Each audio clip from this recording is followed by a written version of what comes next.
Kotlin's null safety feature is really amazing. To understand this, I will create a variable over here. Let's name it text, and for an instance I will store something inside, and I will simply try to print it, and let's run it.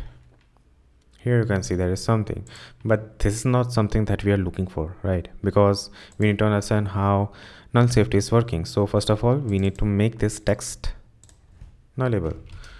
Let's make it string, and we will use the null operator. And now to understand how things are gonna work, what I will do is that I will make it print here null. Let's say text equals to null, and now what will happen is that this something is getting stored while the variable is created, but after that, right before printing, the text is becoming null. So here it will print null only. See, here you can see.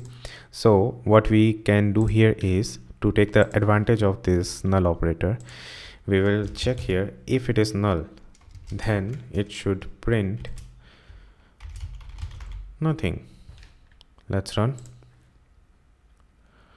Here you can see there is nothing, and to cross check I will remove this. Okay, now it is not becoming null.